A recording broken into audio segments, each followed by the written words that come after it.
macanto run ahaantii waqtigaan isbaranay ma aha midaan iloowi doono inta aan noolahay. Maalintay tahay, saacadda, taariikhda iyo bisha intaba qalbigayga ayaa meel gaar ah kaga qoray, sababtoo ah adiga ayaan ku helay, adigoo ah qofka dunidan maanta ay ku qaalisan. Mana jiro qof aan kula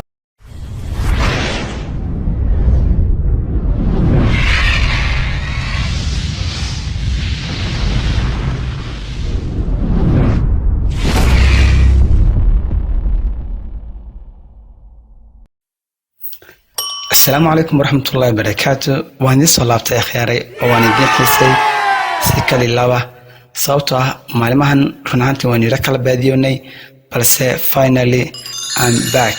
وأنا دين صلابتي runtii markii laga yimaado YouTube-ka aniga dhinaca kale waxaan ahay arday jaamacadeed dhigta kulliyadda medicine-ka ee dhakhtarnimada.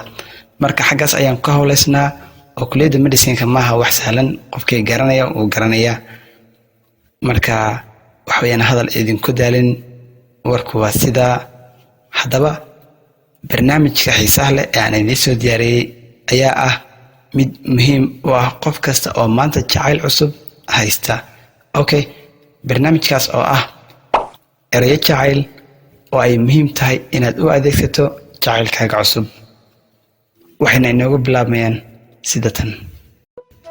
macanto run ahaantii waqtigaan isbaranay ma aha midaan iloowi doono inta aan noolahay.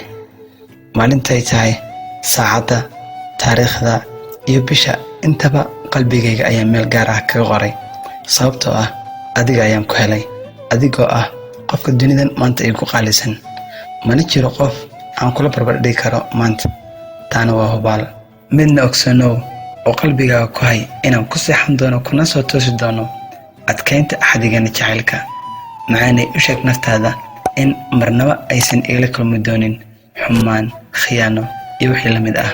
run ahaantii aniga gabdho badan waan la soo haasaaway, balse waxaa hubaal ah mid adigoo kale ah inaanan arag, sababtoo ah adiga waxaad dheertahay iyaga waxyaabo badan oo Allah subxaanahu wa tacaala uu ku manaystay adiga, sida dabeecaddaada fiican.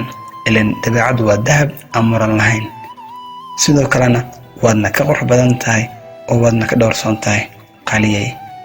hana iga moodin been iyo khiyaali, xaqiiqdii waa iga dhab oo caanaha sida ay u cad yihiin een hadalkana kugu caddeeyay. macanta qaali, wanaagga, farxadda iyo guusha aan nafteeda la jeclahay ayaan adigana kula jeclahay oo aan kula garab taaganahay. marka dhibkaagu waa dhibkayga, murugadaaduna waa murugadayda. qaali, waxaan ahay runtii kii ku garab istaaga kulana qaybsada dhibi dhaawac. waxaana ku ballan qaadaya inaanan ku cidloon doonin inta aan noolahay. macantu taana ku hay qalbiga. adigana qaali, waxaan kaa rabaa wanaagga iyo farxadda iyo jacaylka aan ku huraayo inaad adigana ii hodhid, sababtoo ah horaa loo yidhi gacmo wada jir ayay wax ku gooyaan. oo sidoo kalena dhankaaga ka adkay awoodda jacaylkeena, ileen maanta nacab iyo jacayl xasid dunidan lagama waaye. maanta halkaas ayuu inoogu egyahay barnaamijkeenii xiisaha lahaa. daawadayaal, waxaan filayaa inaad ka faa'iideen.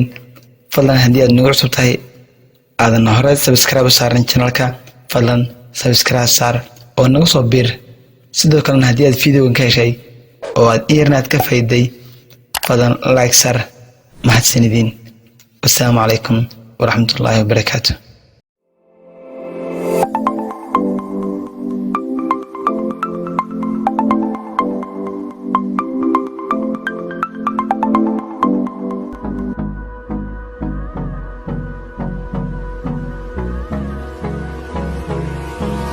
Hold me close till I get up.